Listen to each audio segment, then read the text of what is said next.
사랑하는 성도 여러분, 오늘 이 자리에 함께하신 모든 분들께 하나님의 크신 은혜와 평강이 가득하기를 기도합니다. 오늘 우리가 나눌 말씀이 여러분의 영혼에 깊은 울림을 주고 믿음의 여정에 새로운 힘을 더하는 귀한 시간이 되기를 소망합니다. 만약 이 말씀이 여러분의 마음에 와닿으셨다면 이 은혜를 주변에 나누어 주십시오. 영상을 공유하고 구독과 좋아요를 통해 더 많은 영혼들이 하나님의 말씀을 함께 나눌 수 있도록 동참해 주시는 것, 그것이 바로 이 시대의 선교이자 복음을 전하는 귀한 사역입니다. 여러분의 작은 손길 하나하나에 하나님의 축복이 임하기를 간절히 기도합니다. 오늘 우리는 조금은 무겁지만 이 시대를 살아가는 우리 모두가 반드시 짚고 넘어가야 할 주제에 대해 이야기하고자 합니다. 바로 배교, 즉 믿음을 저버리는 현상에 관한 것입니다. 배교라는 단어가 단순히 무신론의 증가나 기독교가 아닌 다른 종교를 선택하는 모든 경우를 의미하는 것은 아닙니다. 오늘 우리가 다룰 배교는 그보다 더 좁고 우리 마음에 더 아프게 다가오는 의미를 가집니다. 바로 한때는 그리스도인처럼 보였던 사람들, 스스로 예수님을 따르겠다고 고백했던 사람들이 어느 날 그분께 등을 돌리는 현상을 말합니다. 모든 배교자는 불신자이지만 모든 불신자가 배교자는 아닙니다. 이것이 무슨 의미일까요? 세상에는 아직 복음을 들어보지 못한 사람들이 수없이 많습니다. 그들은 복음이 무엇인지 알지 못하기에 믿음을 저버릴 수도 없습니다. 들어본 적도 없는 것을 떠날 수는 없기 때문입니다. 그들은 아직 듣지 못했기에 불신자일 뿐입니다. 하지만 배교자는 다릅니다. 배교자는 복음에 대해 아주 잘 알고 있는 사람입니다. 구원을 받기에 충분할 만큼의 진리를 알고 교회의 사랑과 은혜를 체험했던 사람입니다. 그러나 그 모든 것을 알고 있음에도 불구하고 스스로의 의지로 그 길을 떠나기로 선택한 사람입니다. 미국의 한 유명한 작가는 사람이 파산하는 데는 두 가지 방식이 있다고 했습니다. 서서히, 그리고 갑자기. 우리의 영적인 파산, 즉 믿음을 잃어버리는 과정도 이와 놀랍도록 닮아 있습니다. 우리는 서서히 하나님에게서 멀어지다가 어느 날 갑자기 차가운 세상 속에 홀로 내던져진 자신을 발견하게 됩니다. 우리는 지금 마지막 때를 살아가고 있는 것일까요? 어쩌면 역사상 그 어느 때보다도 성경의 마지막 때에 대한 예언이 오늘날 우리가 목격하는 세상의 문화와 상황과 정확하게 일치하는 시대는 없었을지도 모릅니다. 오늘 저는 성경에 수세기 전에 기록되었지만 바로 오늘날 우리가 목격하고 있는 10가지 현상에 대해 이야기하고 싶습니다. 예언의 비다레에서 우리의 현실을 바라볼 때 우리는 혼란 속에서 오히려 굳건한 결단과 목적, 그리고 희망을 발견하게 될 것입니다. 그리고 이런 세상 속에서 우리는 무엇을 해야 하는가? 이러한 시대에 우리에게는 어떤 희망이 있는가? 궁극적으로 우리는 어디로 가야 하는가? 와 같은 질문에 대한 답을 찾게 될 것입니다. 성경은 교회의 떠나감, 즉 배교를 예언합니다. 오늘날 우리 주변에서 일어나고 있는 일들이 바로 그것일까요? 자신의 믿음을 스스로 해체하고 하나님을 완전히 거부하며 아무런 신앙도 갖지 않기로 선택하는 사람들이 점점 늘어나는 것처럼 보입니다.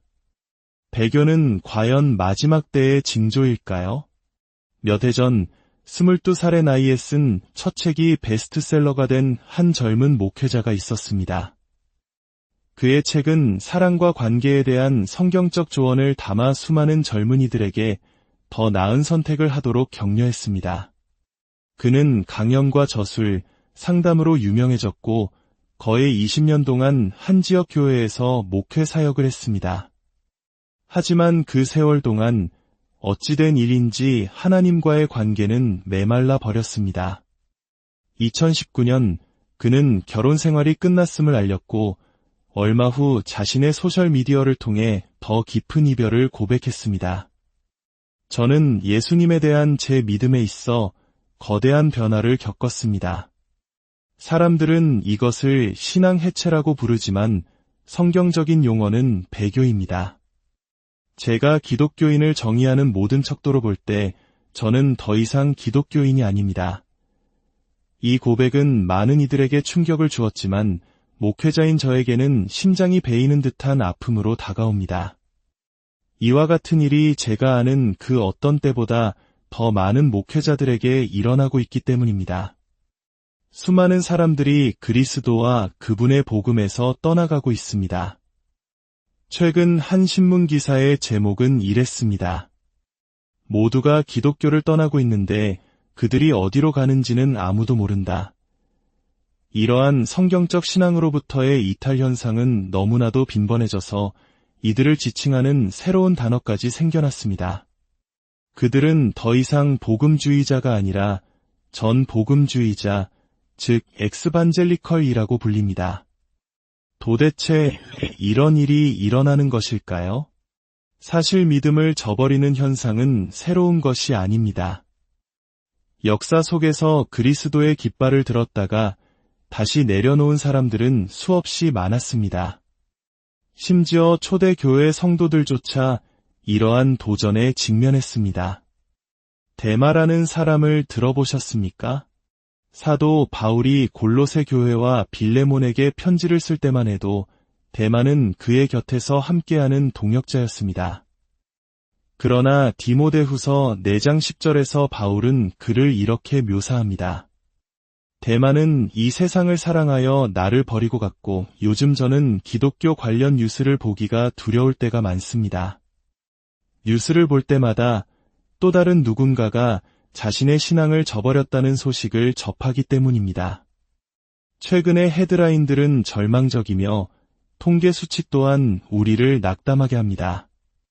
서구 사회의 한 통계에 따르면 젊은 세대의 상당수가 어떤 종류의 신앙도 버리고 스스로를 종교 없음으로 규정하고 있다고 합니다. 설문지의 종교란에 침례교, 장로교, 가톨릭 등의 항목 아래 해당 없음이라는 칸에 표시하는 이들이 급증하고 있는 것입니다. 2008년 젊은 세대의 거의 3분의 1이 스스로를 종교적으로 소속되지 않음이라고 답했는데 불과 10년 후에는 그 수치가 42%까지 치솟았습니다. 교회 출석률 또한 수십 년에 걸쳐 감소하고 있습니다. 한때 70%가 넘었던 성인들의 교회 출석률은 이제 절반 이하로 떨어졌습니다. 이는 결코 좋은 징조가 아닙니다. 하지만 여기서 핵심 문제는 단순히 사람들이 교회를 떠나거나 신앙을 버리는 것이 아닙니다. 오늘 우리가 다루는 핵심은 바로 예수님 자신에게서 떠나가는 것입니다. 히브리서 기자는 이를 하나님의 아들을 짓밟고 자기를 거룩하게 한 언약의 피를 부정한 것으로 여기고 은혜의 성령을 욕되게 하는 것이라고 무섭게 경고합니다. 이 모든 것이 우리에게 무엇을 의미할까요? 제가 왜 이 믿음을 저버리는 주제에 대해 이야기하고 있을까요? 어떤 분들은 이 주제가 핵심에서 벗어난 것처럼 느껴질 수도 있습니다. 하지만 배교의 확산은 우리가 종종 간과하는 마지막 때 퍼즐의 매우 중요한 한 조각입니다. 성경은 마지막 때의 징조 중 하나로 스스로 그리스도인이라 칭하던 수많은 사람들이 결국 그리스도를 부인하게 될 것이라고 분명히 예언하고 있기 때문입니다. 데살로니가후서 2장 1절에서 3절은 이렇게 말씀합니다. 형제들아, 우리가 너희에게 구하는 것은 우리 주 예수 그리스도의 강림하심과 우리가 그 앞에 모임에 관하여 누가 어떻게 하여도 너희가 미혹되지 말라 먼저 배교하는 일이 있고 저 불법의 사람 곧 멸망의 아들이 나타나기 전에는 그날이 이르지 아니하리니 사도 바울이 말하는 이 배교하는 일은 단순히 점진적인 교회의 이탈이 아닙니다. 바울은 마치 그것이 특정 시간, 특정 순간에 일어나는 매우 구체적인 사건인 것처럼 그 배교라고 지칭합니다. 성경의 예언에 따르면 이 일은 우리가 환난기라고 부르는 시기에 일어날 것입니다. 성경 예언에 따르면 앞으로 일어날 다음 사건은 교회의 휴거입니다. 주님께서 이 땅에 오셔서 그분을 믿는 자들을 하늘로 데려가시는 사건이며 이 일은 언제든 일어날 수 있습니다. 휴거 이후 이 땅에는 7년간의 환난기가 있을 것이며 이는 문자 그대로 이 땅에 임하는 지옥과 같은 시간이 될 것입니다. 바울은 바로 이 환난기 동안 거대한 배교, 즉 믿음으로부터의 대대적인 이탈이 있을 것이라고 말했습니다. 어떤 이들은 예수님이 오시기 전에 전 세계적인 대부흥이 있을 것이라고 말합니다. 저도 그러기를 간절히 기도하지만 성경은 오히려 그와 반대로 예수님이 오시기 전에 믿음으로부터의 거대한 이탈이 있을 것이라고 예언합니다. 물론 환난기에는 14만 4천 명의 유대인 증인들과 두 증인의 기적적인 사역을 통해 수많은 사람들이 그리스도께 돌아오는 놀라운 부흥이 있을 것입니다. 그러나 그것은 우리가 하늘로 올라간 뒤의 일입니다. 그렇다면 어떻게 이런 일이 일어날 수 있을까요? 그리스도의 선하심과 하나님의 사랑을 맛본 사람이 어떻게 믿음을 저버릴 수 있을까요? 여기에는 세 가지 주된 이유가 있습니다. 첫째, 어떤 사람들은 속아서 넘어갑니다. 디모데전서 4장 1절은 이렇게 경고합니다. 그러나 성령이 밝히 말씀하시기를 후일에 어떤 사람들이 믿음에서 떠나 미혹하는 영과 귀신의 가르침을 따르리라 하셨으니 이 말씀에 따르면 보이지 않는 악한 영적인 세력들이 세상에서 활동하며 사람들을 유혹하고 속여 그리스도에 대한 믿음을 버리게 합니다. 오늘날 한국 사회에서도 이단과 사이비 종교의 문제가 얼마나 심각합니까? 그들은 거짓과 위선으로 성도들을 미혹하여 영적인 피해를 입히고 자신의 목적을 위해 하나님의 백성을 조종하려 합니다. 그들은 양심의 화인을 맞아 도덕적 감각을 상실하고 영적 나침반이 고장난 자들입니다. 많은 이들이 이러한 영적 사기에 휘말려 믿음의 길을 떠나게 됩니다. 둘째, 어떤 사람들은 환멸을 느끼고 떠나갑니다. 누가복음 8장에서 예수님은 씨 뿌리는 자의 비유를 통해 사람들이 복음을 떠나는 이유를 설명하셨습니다.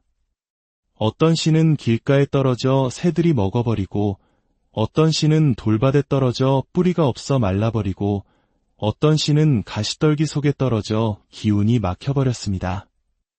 오직 좋은 땅에 떨어진 씨만이 열매를 맺었습니다. 예수님은 돌밭에 떨어진 씨앗을 이렇게 설명하십니다. 바위 위에 있다는 것은 말씀을 들을 때에 기쁨으로 받으나 뿌리가 없어 잠깐 믿다가 시련을 당할 때에 배반하는 자여 이들은 복음의 메시지를 듣고 감정적으로 뜨거워지며 큰 기쁨을 느낍니다. 세상의 문제에 대한 해결책을 찾았다고 생각하며 열광합니다. 하지만 그들은 구원자를 찾는 것이 아니라 문제 해결사를 찾고 있을 뿐입니다. 문화의 흐름을 거슬러야 하는 부담 없이 믿음의 축복만을 원합니다. 때문에 시련과 시험의 시간이 찾아오면 그들의 믿음은 뿌리가 없기에 쉽게 무너져 내리고 맙니다. 환멸과 실망 속에서 그들은 믿음을 버립니다. 셋째, 어떤 사람들은 세상의 유혹에 마음이 빼앗겨 떠나갑니다. 예수님은 가시떨기에 떨어진 씨앗을 이렇게 설명하십니다. 가시떨기에 떨어졌다는 것은 말씀을 들은 자이나 지내는 중 이생의 염려와 재물과 향락의 기운이 막혀 온전히 결실하지 못하는 자요. 많은 사람들이 단순히 마음이 딴 데 팔려 믿음을 저버립니다. 영적인 것과 세상적인 것, 즉 그리스도를 따르는 것과 세상의 염려, 재물, 쾌락 사이에서 선택해야 할 때 그들은 눈앞의 것들 너머를 보지 못합니다. 욕망의 이끌림에 자신을 내맡기고 세상이 제공하는 모든 것을 두 손으로 움켜쥐려다 정작 예수님을 붙잡을 손은 남겨두지 않습니다. 그렇다면 이 모든 혼란 속에서 우리는 어떻게 살아야 합니까? 우리 자신과 사랑하는 사람들이 믿음을 저버리는 자들 가운데 포함되지 않도록 어떻게 해야 할까요? 첫째, 자신을 살피십시오. 고린도후서 13장 5절은 너희는 믿음 안에 있는가 너희 자신을 시험하고 너희 자신을 확증하라. 예수 그리스도께서 너희 안에 계신 주를 너희가 스스로 알지 못하느냐라고 말씀합니다. 이 말씀을 듣고 여러분이 할 수 있는 가장 중요한 일은 여러분이 진정으로 그리스도인인지 확인하는 것입니다. 교회에서 자랐다고, 부모님이 기독교인이라고, 선한 삶을 살았다고 저절로 그리스도인이 되는 것이 아닙니다. 하나님에게는 손주가 없습니다. 오직 자녀들만 있을 뿐입니다. 여러분의 삶에 인격적으로 그리스도를 영접하고 죄를 용서받으며 그분을 구원자로 모셔드린 순간이 있었습니까? 그것이 여러분이 참된 그리스도인인지 아니면 이름뿐인 그리스도인인지를 결정하는 유일한 기준입니다. 둘째, 스스로를 격려하십시오. 사무엘상에서 다윗은 인생 최대의 위기에 처했습니다. 부하들은 반란을 일으켜 그를 죽이려 했고 그는 완전히 혼자였습니다. 그때 성경은 이렇게 기록합니다. 다윗이 그의 하나님 여호와를 힘입고 용기를 얻었더라.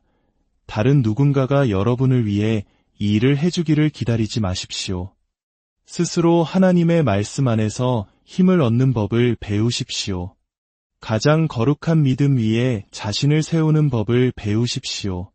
공동체의 격려도 중요하지만 궁극적으로 자신의 믿음을 지키는 책임은 바로 자기 자신에게 있습니다. 셋째, 자신을 연단하십시오. 디모데전서 4장 7절은 경건에 이르도록 내 자신을 연단하라고 말합니다. 육체의 연단은 약간의 유익이 있으나 경건은 범사에 유익하니 금생과 내생의 약속이 있느니라. 만약 여러분이 믿음 안에서 확신에 차고 강건하게 서 있기를 원한다면 계속해서 신앙 안에서 성장해야 합니다. 정체된 신앙은 악마의 놀이터입니다. 바쁜 일상과 문제들 때문에 하나님을 잠시 옆으로 밀어두는 것은 우리가 할 수 있는 최악의 선택입니다. 매일 주님께 물으십시오. 주님, 제가 주님을 위해 무엇을 할 수 있습니까? 어떻게 하면 주님의 나라에 참여할 수 있습니까? 방관자로 머물지 말고 하나님의 나라를 위해 전진하는 움직이는 표적이 되십시오. 한때는 온 마음을 다해 예수님을 사랑했지만 어느 날 문득 예전 같지 않음을 깨달을 수 있습니다. 요한계시록에서 주님은 에베소 교회를 향해 이렇게 경고하셨습니다. 그러나 너를 책망할 것이 있나니 너의 처음 사랑을 버렸느니라. 그러므로 어디서 떨어졌는지를 생각하고 회개하여 처음 행위를 가지라. 혹시 여러분의 믿음이 식어버렸습니까? 세상의 온갖 것들이 여러분을 밀어내도록 허용하지는 않았습니까? 기억하십시오. 이것은 여러분의 선택입니다. 예수님은 여러분과 함께 계시며 여러분이 실족하지 않도록 지켜주시고 힘을 주실 것입니다. 그분은 여러분의 인생 경주가 끝나는 날 여러분을 아버지 앞에서 흠없는 자로 세우실 것입니다. 그러니 그 순간까지 계속 나아가십시오. 계속 달려가십시오. 뒤돌아보지 말고 포기하지 마십시오. 이제 유다서의 축복의 말씀으로 오늘 말씀을 맺고자 합니다. 이 말씀이 여러분의 삶을 축복하는 기도가 되기를 원합니다. 능히 너희를 보호하사 거침이 없게 하시고 너희로 그 영광 앞에 흠이 없이 기쁨으로 서게 하시리. 곧 우리 구주 홀로 하나이신 하나님께 우리 주 예수 그리스도로 말미암아 영광과 위엄과 권력과 권세가 영원전부터 이제와 영원토록 있을지어다. 아멘. 우리를 실족하지 않도록 지켜주실 수 있는 분께 찬양을 드립니다. 우리는 때로 하나님을 놓으려 할지 모르지만 하나님은 결코 우리를 놓지 않으시는 분입니다. 여러분이 그분께 믿음을 두고 신뢰할 때 그분은 여러분을 모든 넘어짐에서